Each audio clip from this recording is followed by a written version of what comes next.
Let's look at amortization schedules. If we take out a 30-year loan of $200,000 at 6.2% annual interest compounded monthly, then the monthly payment will be $1,224.94. We've seen that in previous videos, how to calculate the monthly payment. Calculate the first two lines of the amortization schedule for this mortgage. Here's what an amortization schedule looks like. Now, to amortize a loan means to pay it off. And so an amortization schedule shows you how a loan is gradually paid off over the years. And the categories are payment number, total monthly payment, interest payment, principal payment, and balance of principal. Okay, payment number 1. That's pretty easy. Total payment, that's your total monthly payment, $1,224.94. That's pretty easy too. I told you that.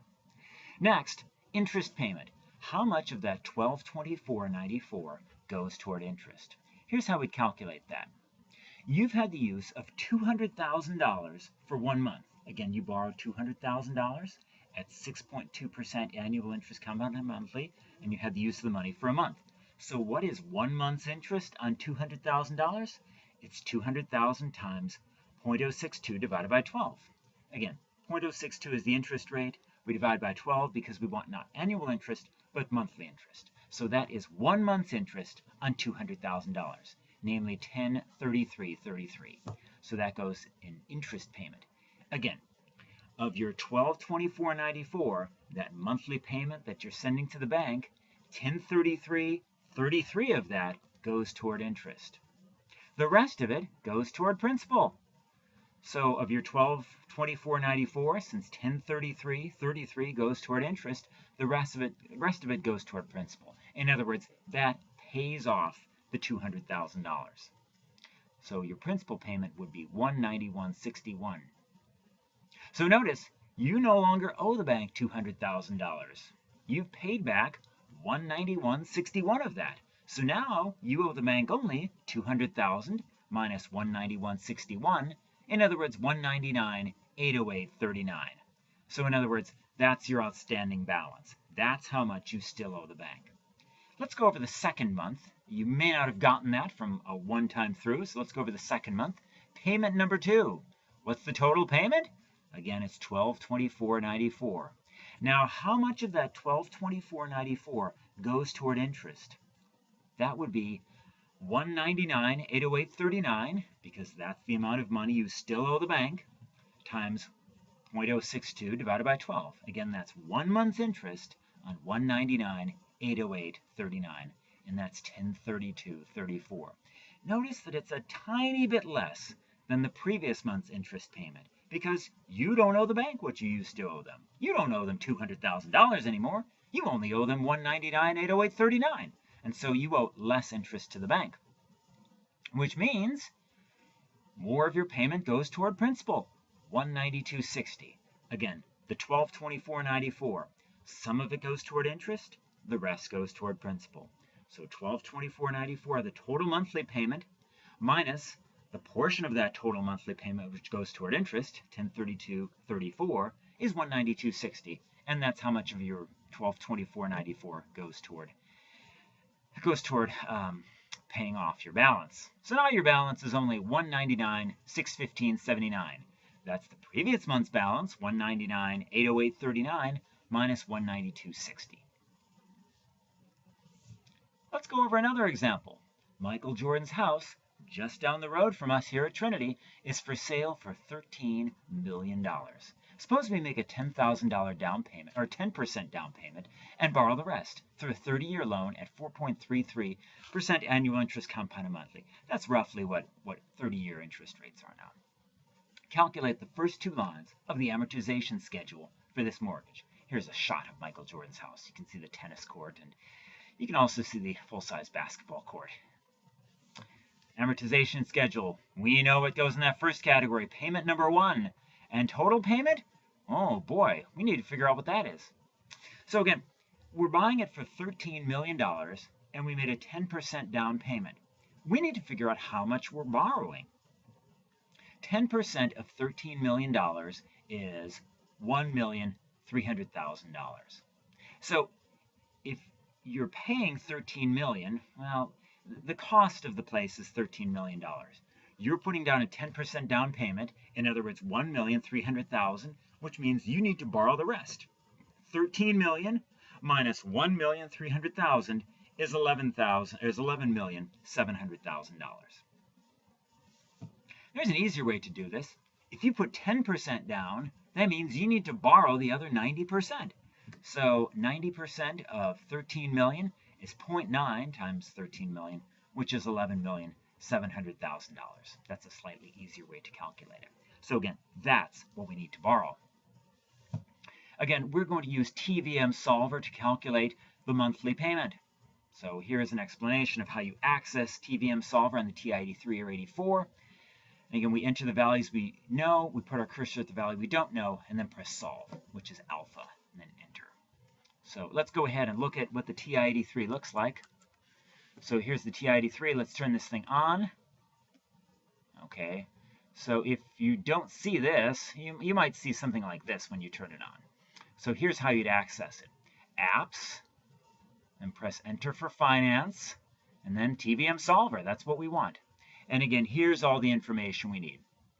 N is the number of compounding periods, I is the interest rate, PV is the present value or the initial amount or the amount of the loan, PMT is the amount of the regular monthly payment, FV is future value, P/Y is payment periods per year, C/Y is compounding periods per year, and we choose end or begin.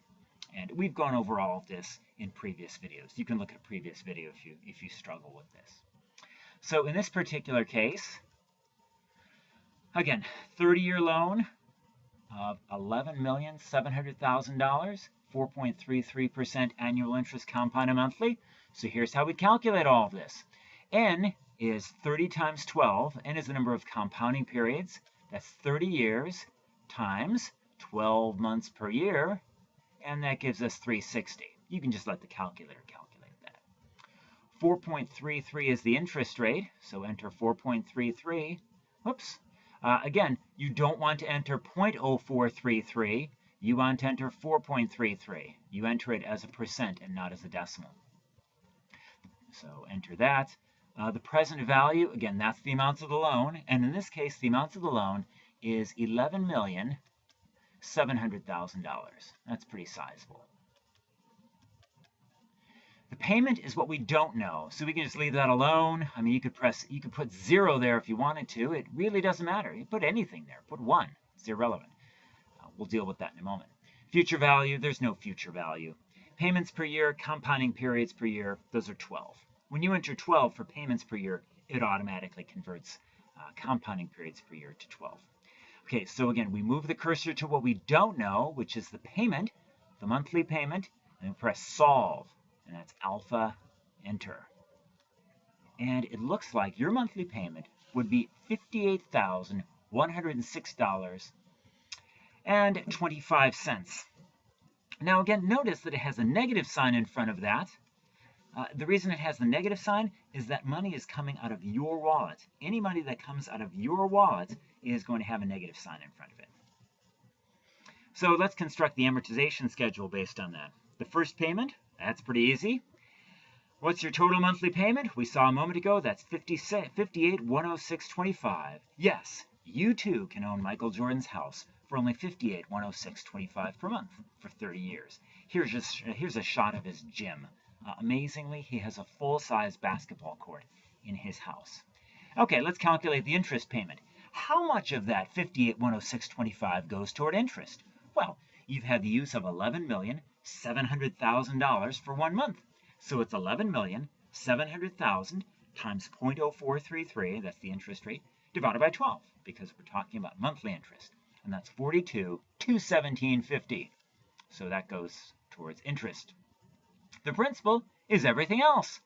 So the $58,106.25, when we subtract off the amount spent on interest, we get the amount that goes toward principal, $15,888.75, which means at the end of the month, you no longer owe $11,700,000. You've already paid $15,888.75 toward principal. So now, the rest of the principal, the outstanding balance, is only $11,684,111.25. You're making some great progress.